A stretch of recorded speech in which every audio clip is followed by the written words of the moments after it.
How you doing, green industry business leaders? This is episode number 17 of the Green Industry Profits Podcast, where we talk about how green industry companies can grow in a profitable way. In today's episode, we had a conversation with Phil Harwood of Tamarisk Business Advisors. We dive into building strategic relationships, company culture, business structures, exit planning, determining business valuation, and much more. And before we dive into this episode, just a quick note that this podcast is brought to you by Cycle CPA, a remote accounting firm that works specifically with green industry businesses. For more information, go to cyclecpa.com. And without further ado, let's get into today's episode. All right, everyone. Well, looking forward to this episode here with Phil Harwood. And Phil is very involved within the green industry, and he's actually the founder of Tamarisk Business Advisors. Also, the owner of Snowfires Institute and Grow the Bench, which we're going to get into in this episode. But first off, thank you for joining us here, Phil. You're very welcome. Appreciate being here, Joe. And I know we've seen quite a few of your articles throughout the various sources that you kind of write for and stuff Hmm. like that, and tremendous amount of value. And looking forward to kind of diving into some specific topics here today with you. Hmm. But before we get into that, if you don't mind, Phil, just telling us a little bit about your background and how you got into the industry. Well, it all ties back to a woman. That's what they say. So, I met my wife Cindy when I was a senior in college, and it changed my job search. And I ended up taking a position that I probably wouldn't have taken otherwise because I really wanted to pursue this woman, this relationship. And I'm glad I did because, she's been my life partner for 39 years, coming up on 40 years now. And it's been wonderful. We have two children, we have three grandchildren and one on the way. Um, so, um, I Congrats. think it was a good move, looking at that, but really that's what it was. I wanted to pursue, that relationship, and I took a position that I thought was just something to do, and it was with a green industry retailer, and it was actually a pretty large company. The company had about 400 locations, really across the eastern part of the country. They're no longer in business, unfortunately. The business wasn't operated well at the senior level, but I worked for this company for about 10 years, and so I acquired um, not only a ton of management experience, managing a retail store, with the inventory and all the employees, all the HR stuff, and dealing with a corporate office, and a divisional manager and a regional manager and a district manager and buyers and vendors and deliveries and risk management and all kinds of crazy stuff. So it was a wonderful deep dive into business, experience, just right out of college, just jump right in. So from that perspective, it was wonderful, from a business education experience standpoint, but also it really got me into the green industry because, we were a retailer in the green industry space. So we sold trees, shrubs, perennials, annuals, indoor tropical plants, seasonal, Christmas, Mother's Day, whatever it was. I mean, we sold plants, and, we also sold everything else that you can imagine. So if you walked into a garden center at Lowe's or Home Depot and you saw, chemicals and hoses and bird feeders and anything you can put in your backyard, we sold it. And so it was just a great experience. But really, I really fell in love with the nursery business and the green business, and understanding soils and microclimates and plant growth habits, and all that was fascinating to me. And I never really knew it, but even as a kid, I enthralled by some of that. We had a little garden in the backyard that my mom grew, and she had a green thumb. We had morning glories climbing up the garage, and just anything that was in that space. Even as a kid, I was into it. Even though I probably wouldn't have realized it at the time. So I got to live that out as a career. That was the first 10 years of my career.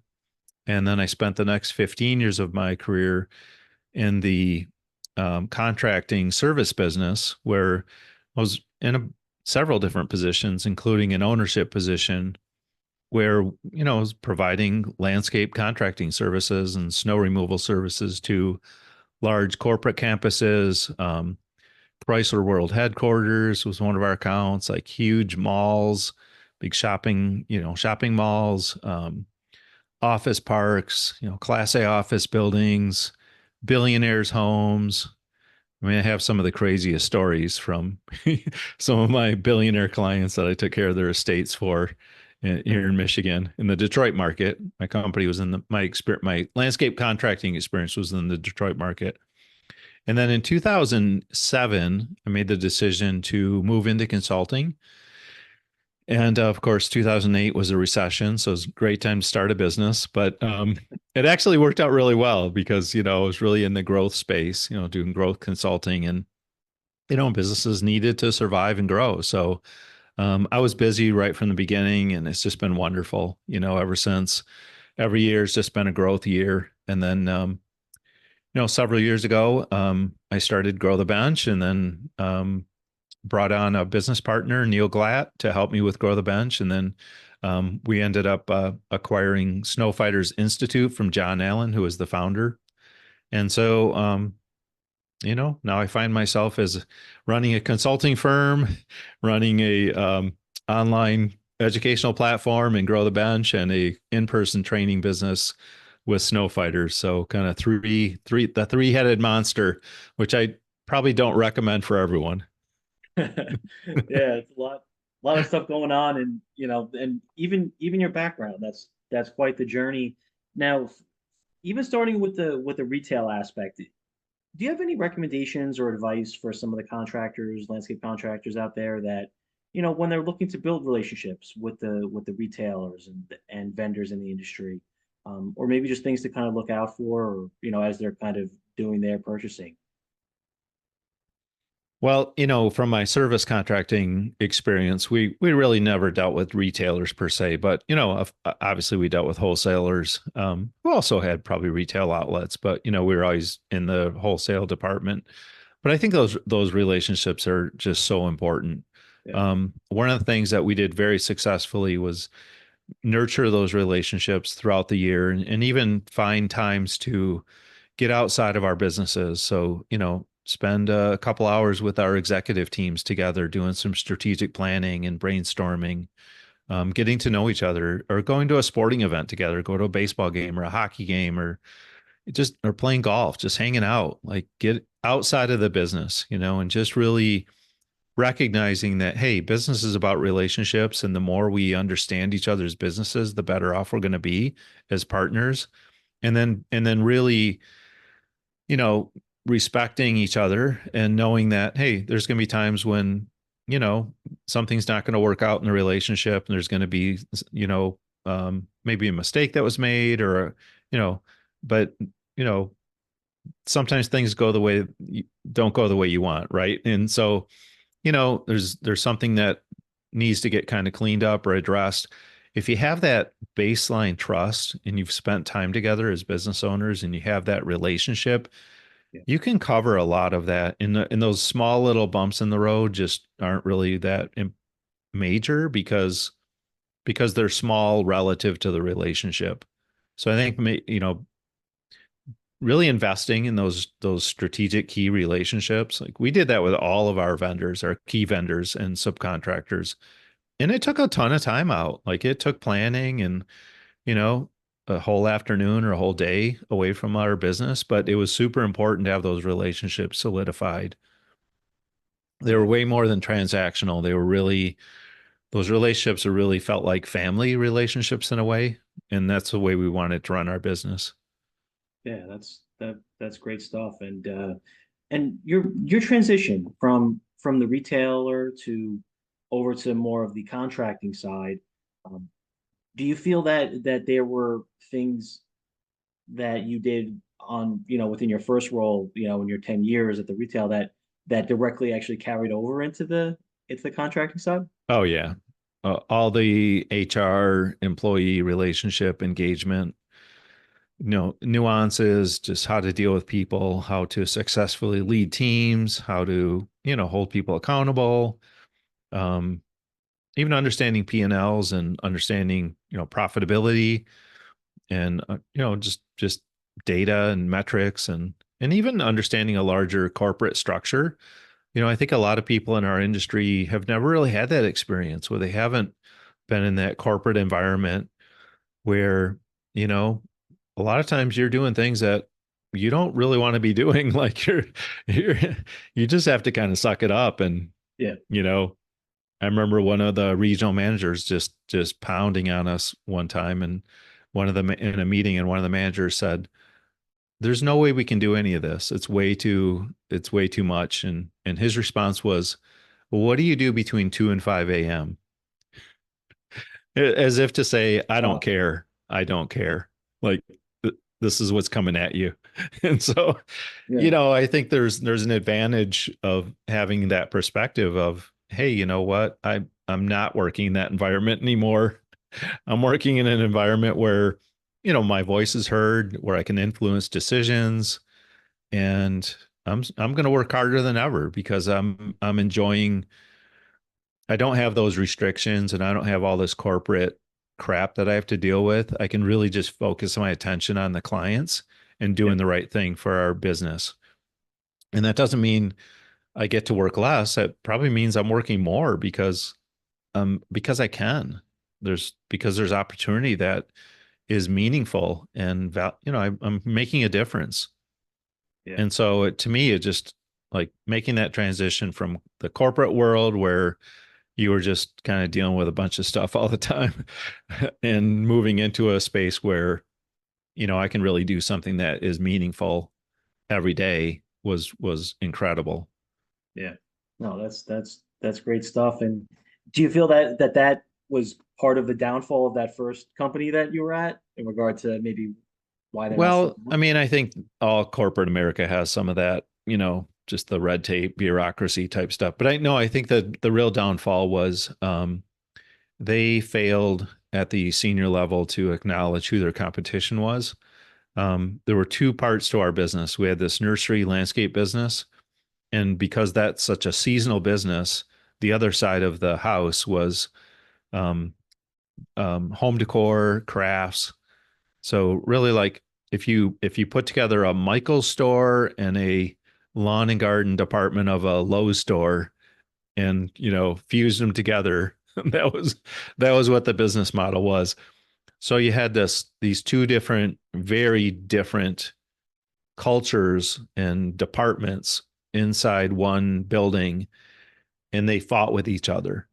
So they fought for advertising space, floor space, financials, purchasing power. Um, so there's an internal war in this company. And I see this happening sometimes in companies that are highly divisionalized in our industry, where you have a landscape management division that's really large and aggressive, and, you know, lots of trucks and lot management and structure. And so you got this big company that's a really awesome landscape management division, but really operating like a siloed autonomous business unit. And then right next to it, you have this construction division that's also large and autonomous, and and everyone's doing great work, but really, who's the competitor in that situation? Well, sometimes it's the other division, because you're competing for talent and trucks and yard space and purchasing power from the owner, maybe the green light to do something new or make an investment.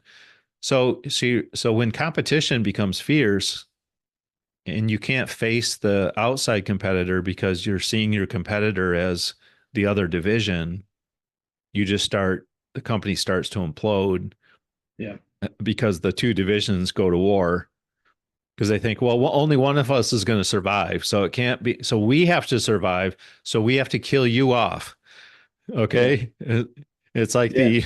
the baby with two heads. Like they're both trying to kill each other off so the other one can survive, through the Yeah. surgery. That's kind of what's going on here.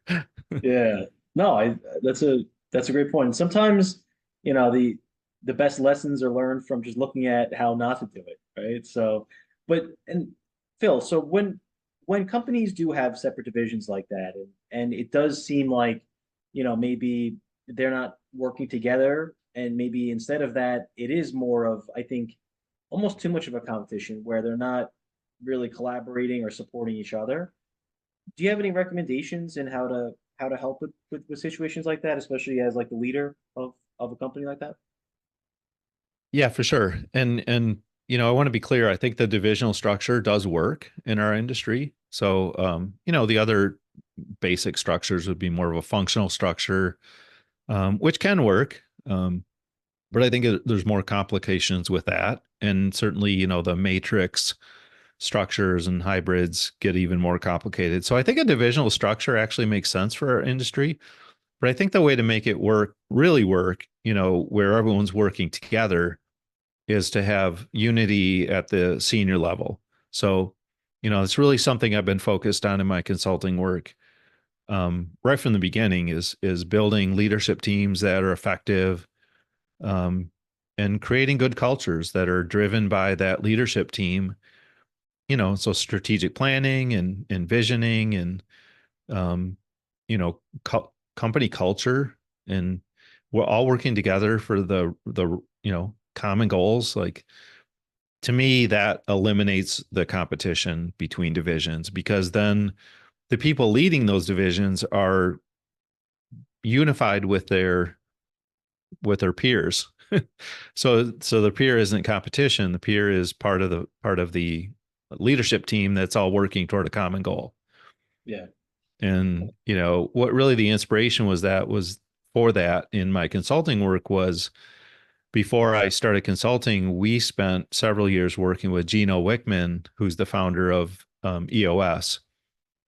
And Gino was really at that point putting together EOS. I think we were probably one of the EOS guinea pig companies. In fact, his first book, Traction, has a couple quotes in it from our company. Our core values are in there, which I wrote, which is kind of cool. So there's a couple references in the index, Oh, wow, very in cool. Traction to our little company here in Michigan. But I should say little. We're pretty large, but that was such a cool experience. And EOS is a great process. It's become widely adopted in our industry, and it really works. So I'm a big fan, and I saw the power of building a leadership team that was cohesive within our company, and then I've seen that with all my clients as well. And that's something we didn't have with that retailer. There was no unity at the top. And I honestly, I don't know if there was ever any attempt to have Yeah. unity at the top. It was unheard of. It was just assumed that you were fighting against the other side of the business. Yeah, no, it's one of those things, I think, as a company grows, it's one of those things that kind of comes up that maybe you're not even, a business owner may have never faced that kind of challenge before. And, I think being a good leader, even for the example of maybe like your maintenance division, if they're doing a great job with one of the customers, that customer is gonna more likely go back to that company for some of those upsells Mhm. and enhancements and different things like that. So it really, it's, I mean, and I think it's probably easier to kind of look at more from the outside perspective to say how, yeah, working together is obviously the best for the company. But, Mhm. I think, yeah, no, definitely helps to kind of have that leadership, to help unite. Now, Phil, in regards to EOS, you mind giving just an overview of what that is for those that are not familiar? Yeah. So, well, I mentioned the book Traction. Traction was the first book that Gino wrote. And that book really outlines the process. So if someone's interested in checking it out, EOS Worldwide is the website. He's got really good tools, a lot of good free tools right in the website. But it's a business process. So it's the entrepreneurial operating system. It's a business system for organizations. And it's a simplistic process. And Gino, I said, simple, not simplistic, but not simple. Some of the simplistic things are hard to implement and execute. But one of a core part of that EOS process is developing a leadership team. And there's a bunch of other tools and kind of business processes that are built into that, but it's an easy to digest system that really helps smaller businesses that don't have, the resources to have big formal planning departments, um, really understand how to do strategic planning and business planning effectively. Very nice. And um, as for systems, I know that you work with a lot of companies that are looking to even eventually exit, right? Um, Hmm. how how crucial is that when it comes to systems and even just for companies being able to kind of prepare for an exit?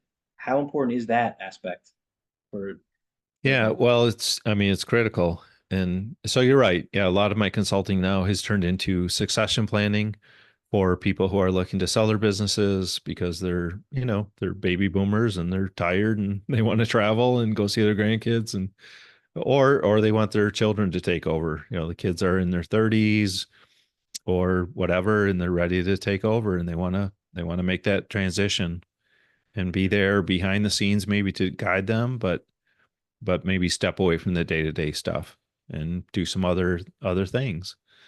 Um, but the lead up to that is so important. And so the more time there is to really do that strategy type work and the put in those systems so that the business can function without the owner is super critical.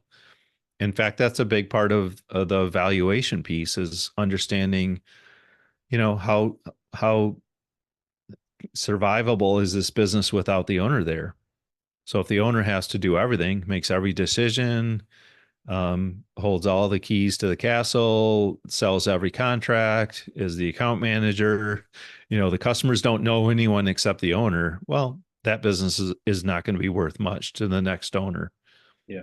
Right. So I'm always encouraged when I'm speaking to groups on succession planning or valuation, and there's a 20-year-old sitting there and who has just started a business and they're saying, I really want to think about my exit right from the beginning. And I think that's so cool. I'm always so like, Yeah. I just want to grab that person and give them a big hug because I'm like, man, you're dead on. Because, the other extreme is, I start thinking about my exit after I have a heart attack and I didn't die. And, well, now you've really pushed the envelope. Or worse yet, someone passed away and their family's trying to clean things up. So, and that's happening every day now. Tragically happens all the time. So I think the faster, sooner you can get out ahead of this, the better off you are to protect your legacy and make sure your employees and your family and your community, really, the whole, ecosystem that you've been operating in is taken care of post exit because, Yeah. we never know when our exit's going to be. So putting in place those, there's lots of systems, business systems. There's financial management system. There's a strategic planning system. There's operational systems. There's selling, you know, um, playbooks. There's all these different parts of the business that really can be systematized so that other people, not the owner, can take responsibility for them and effectively manage them. Awesome stuff, Phil. And what are the different options that people have when it comes to exiting? I know that, there's private equity, there's maybe selling to a larger company, ESOPs, different things like that. I guess what are you seeing, as you're kind of working with clients? Mm-hmm. Well, you hit a bunch of them. There's not an endless list. So, unfortunately, the most common one is liquidation. I mean, and that's the worst because you're not optimizing your investment. So, we don't want to do that. That'd be the default if nothing else was in place, unfortunately.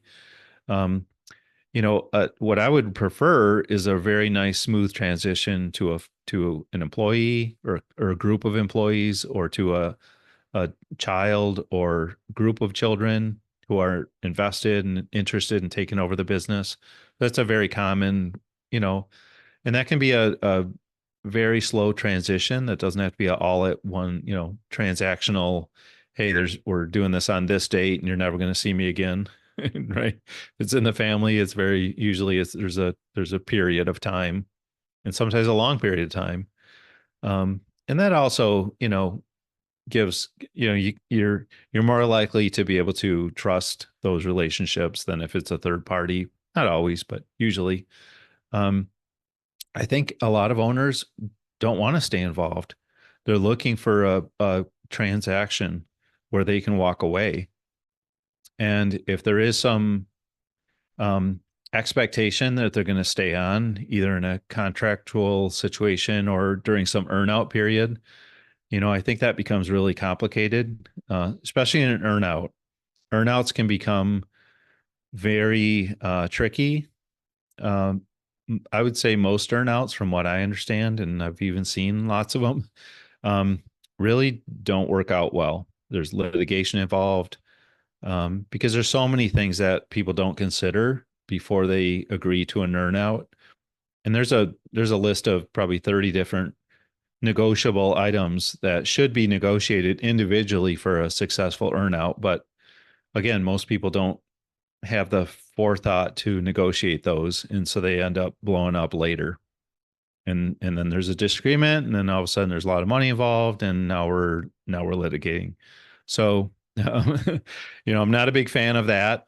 Um, the ESOP thing is something cool. People don't always really um, understand what that is, and so I would encourage people to become educated, work with an advisor. I can recommend some really good ESOP advisors who have done thousands of ESOP deals and there's some good tax advantages to that as well. So um, whether if you're going to sell to a third party, I think the big kind of fork in the road, the big decision is if you're going to sell to a strategic buyer or a private equity type buyer who's really funded by um, family foundations, family offices. That's where all that money's coming from, looking for a home. And that money's just looking for a return. And it's very cold. It's very black and white. The Wall Street deal, it is what it is. I mean, and there's no gray area there. And whereas a strategic buyer, is going to be a way different buyer. They're probably going to be way more interested in other things versus, cutting costs and, reducing management and blowing out your office. And they're going to be more interested in growing what you have and maybe even protecting your name and your reputation and your culture and keeping your people on staff because they're going to want to grow that business from where it's at. Those are huge generalizations. And I'm Yeah. not suggesting, you know, every PE deal is a bad deal. I'm not saying that at all. There's lots of them that are great deals, but they're very, uh, you know, private equity backed buyer is a way different buyer than a strategic buyer Yeah. in broad Absolutely. terms. Yeah, and when you're looking at valuations, I know you had mentioned, a company that has systems set up where the owner is not in everything within the company. That's a positive. Um, is there anything else in regard to valuations, maybe even in regard to service lines that are performed, or maybe different things that can increase the valuation? hmm Yeah, for sure. Well, when it comes to service lines, so I think it's more about reoccurring subscription revenue versus, project revenue that has to be sold over and over again. So there's going to be a much higher valuation for subscription reoccurring revenue. Um, a company that's all project based is going to have a very low valuation, probably only their equipment. There's going to be very little value anywhere else.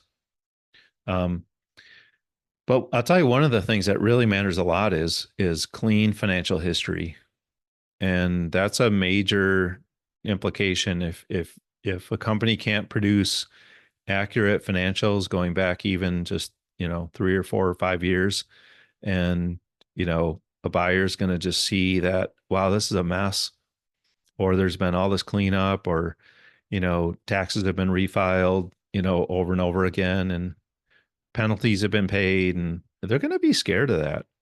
So I think just knowing, again, if you can get out ahead of the deal and you have time to clean things up, one of the things you want to clean up and one of the systems you want to put in place is a really good, accurate accounting system. So I love what you guys do. So I'm kind of giving you a shout out because you come alongside businesses in a very cost effective, you know, but accurate way to have clean financials. And I love that. You've been doing that for our businesses. And, that gives me peace of mind because I know that, hey, our financials are always right where they need to be.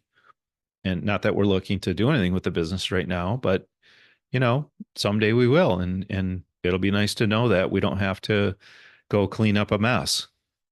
There's no mess to clean up. Yeah, yeah, no, absolutely. Thank you, Phil. And now with when it comes to valuation, how is that determined? Is it determined based on the net profit, EBITDA, or multiple of revenue, or I guess what do you see as kind of like the most common way to kind of determine that? Well, there's so many different valuation methodologies. There's probably, 25, 30. And in fact, some of the valuation experts will actually, as part of the report, will itemize every single methodology and explain in the report why Wow. they chose this methodology and why they chose not to use this other methodology. And so that'll go on for 20 pages of explanation of methodologies that they didn't use, which is That's pretty funny. interesting. Yeah, right. Um, and so when you see that, you're usually paying a lot for the valuation because the Yeah, report's really big, and yeah. you Well, gotta I charge mean, you get they to have charge more 25 for different it. options, right? But honestly, there's a quick napkin valuation that almost every business owner can do. So if Google EBITDA, um, adjusted EBITDA, so you're putting back in your owner's benefit, you're applying some multiple that's fairly common to understand based on the size of your enterprise value and the market dynamics. Um, and that's it. That's your napkin valuation. So that's really simple. Almost anyone can do that. Yeah. Um, a more formal valuation is going to be more of a discounted cash flow valuation where you're going to forecast, growth in free cash flow, and then you're going to discount it, back to today. And it's Very a nice. more advanced model. Not probably not something that most landscapers can do on a napkin. Yeah. So those are the two methodologies I think are most common in our industry. Very nice. And for companies that maybe are doing, some more of that reoccurring work predominantly, and just as a ballpark, what do you see valuations at? Is it 10 times their EBITDA? Is it two times their EBITDA? I guess what is that general range Well, it that really depends on the size of the business, the size of the enterprise. So, smaller companies are going to have a smaller multiple today, and those multiples are going to change. But there's so much interest now in buying companies, and you hear this every day. Business owners, oh, I get at least one phone call a week or three phone calls a week that people want to buy my business, and so there's a lot of money looking for a home. And that obviously, is a better situation for a buyer or for a seller, an owner of a business than the opposite. But on the smaller end, you're at the real small end, you're probably, 2 to 2.5 up to three multiples. Businesses that are under 5 million revenue, they're going to be probably more in the 3 to 4, maybe five range. Businesses over 10 million are going to get six or more. Um, and 50 million, you're probably much higher than that. But yeah, really, and here's the key, multiples are really, um, just a starting point because you're going to, as soon as you have an active deal, it's really going to come down to negotiation. And if you can have multiple buyers interested in your business, now you have some competition. And if they're strategic buyers, they're going to start bidding against each other. So really the key is the negotiation. Very nice. And yeah, so I would imagine the more people that you have that are interested, the higher you probably will sell your company for, right? Yeah, I mean, it's hard to have, 10 suitors all at the same time and try to figure out which one to, Yeah. do the deal with. But, if there's two or three that are competing against each other and there's a legitimate possibility, you may not choose company A because you got company B and C also very interested. Everyone's offers go up, Yeah. and all the negotiation over all the little details is going to be more in your favor. Yeah. Or you can even take them off the table and just say, "Huh, I'm not going to negotiate that. I have other buyers. I don't need to." But if you're only doing the dance with one company, you're not in a good position to negotiate that way. Yeah. So there's a whole negotiating strategy to exiting to maximizing the value if that's what you're looking to do. Yeah. But I would say so many of the deals today are involving family members and children, and so they're really not. It's not about optimizing the selling price. It's more about making sure the company is sustainable and that the company can survive and actually grow after the founder's gone, or that next generation if it's second or third or fourth generation. Yeah. And do you have any recommendations for those people that maybe they're 3 to 5 years out from when they maybe do want to transition it to one of their family members? Any recommendations for those people, except for, well, I should say, they should reach out to you, Phil, but I Mm-hmm. guess to kind of start any o overarching things that you would kind of recommend?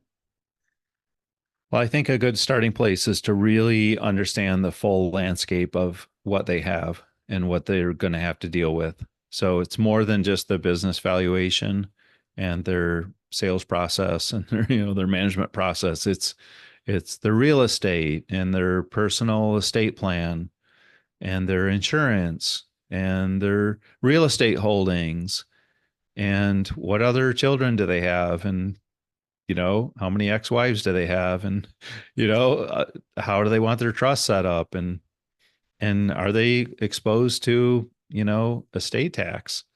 Are they above the thresholds? Those thresholds are going to expire. They're going to come down probably unless Congress renews them. So you know that's a ticking time bomb for some people. you know there's no, you don't want to pay 40% estate tax if you don't have to. So there's a lot to consider. So I think it's really stepping back and seeing the full picture of what is there, and then understanding where do you want to end up? Like, whether it's 5 years from now or 10 years from now, what does that look like? What's the end result? You know, what have you transferred to your kids? What have you sold? Where are you living? What does your estate plan look like? And because all of those things are connected. So you really don't want to just look at one little piece. You want to look at the whole thing. Yeah, very nice. And Phil, any other well, I guess even before we get to that, do you mind giving us a little overview of um, the Snow Fighters Institute? I know we didn't really touch on that, but I'd love for Yeah. everyone to kind of get an overview Well, of that. we just finished up our last event last week, and we were out at Storks Plows. Western Plows was our sponsor, and we held the event at Storks and in Eastern PA, and we just had a great event. But Snow Fighters is a in-person training business for snow and ice professionals. The company was founded by John Allen in 2010.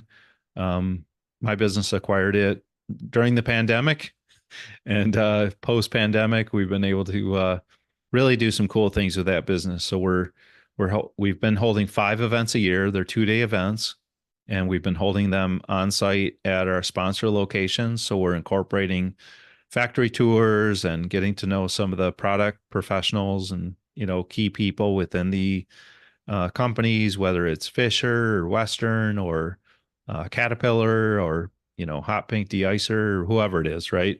Vent Track, we've been meeting there, and so we have some really great sponsors, and so we're really exposing people to some really good deep education in the industry, some really good networking opportunities, but also the opportunity to connect with some of the key vendors and manufacturers in our industry, which is a way different experience than, just walking through and looking at trade show booths at, Simon Symposium, which, you're not going to meet those people there, but if you come to Snow Fighters, you're going to meet industry insiders. You're going to walk away with a ton of knowledge that you didn't have when you came in, and new relationships and access to some of the best vendors in the industry. So I think, you know, we're super excited about Snow Fighters. I think there's a lot more we can do with that business in the future beyond just our 5 2-day events, and we've done a few things. We've done some virtual boot camps and things, but I think we should do more of those, honestly. Very nice. And then grow the bench. You might give an overview of that as well. Yeah, so Grow the Bench is growthebench.com. It's a website. There's a subscription based, and we have some free stuff, like free. No credit card, no gimmicks, straight up free course content, but it's all on demand content. So 24/7, middle of the night, if you can't sleep, you can hop on to Grow the Bench, you can get some education. And really we've been focused on landscape and snow industry, and primarily on soft skills for managers, for owners, for people in leadership positions, versus here's how to connect a truck and trailer. There are other platforms that I think do a really nice job with that super tactical, how Yeah. to plant a tree kind of training. So we're not doing that. We're really focusing on the person who maybe was on a crew, a really good crew leader for a bunch of years. They've moved up into management, or they're an account manager, or they're doing sales, but they've never done that before, and maybe they've never had even a good example of how to do that well. Yeah. And so we're coming alongside that person and really supporting them, helping them be a better leader and teaching them some of those soft skills to be effective in those roles. Yeah. And I think as the leader of the company, you may not necessarily think so, but I think that if that crew leader, for instance, had access to something like Grow the Bench, it shows them that you care about them and their development, Hmm. and it Absolutely. professionalizes the experience, Hmm. so it's a great thing. And even something that's on demand and virtual, that's something that is great to kind of have that access. You can kind of build it around systems that you have within your company. Hmm. So that's awesome stuff, Phil. And Yeah, and we've made it super affordable. Our all access subscription is $97 a month for 10 seats. So you have ten employees involved for basically $10 a month. I mean, come yeah. on. And that's a huge ROI, if someone's Yeah. active. It does require someone, doesn't require, but best practice is someone in the organization is really spearheading that, and really not just encouraging people to participate, using those 10 seats, but really incorporating all of our training into their professional development and their onboarding and their continued training and development. So it's not just, oh, if you have nothing better to do on a Saturday afternoon, why don't you watch a Grow the Bench course? No Yeah. one's going to do that. But if it's incorporated into my onboarding and training, and the company's providing this resource, Yeah. well, that's a cool thing now, Yeah. and it's very Absolutely. affordable. So, yeah. Yeah. No, no, great stuff, Phil. And what's the best way people can reach out to you? If they have I'm questions. the easiest person in the world to get a hold of. So, all of our websites have contact information on them, but, so I would say, hit up growthebench.com. Phil at growthebench.com is probably the easiest email to remember. Phil at Snowfighters Institute. Tamarisk Advisors, my contact info is there as well. So, Awesome stuff, Phil. And anything else you'd like to leave the community with no, before I we go? really appreciate the opportunity. I love chatting with people, and I'm an open book. So anyone can reach out to me. I'll always take time out for someone in the industry. I love to give back, love to help up and coming people, or even someone my age who's like, I don't really know where to go start with this succession planning stuff. Like, Yeah, I'll steer you in the right direction. So, yeah. yeah, Awesome stuff. Well, thank you very much, Phil. Appreciate you hopping on very here. And welcome. Yeah. Hope you have a nice day. All right. You too.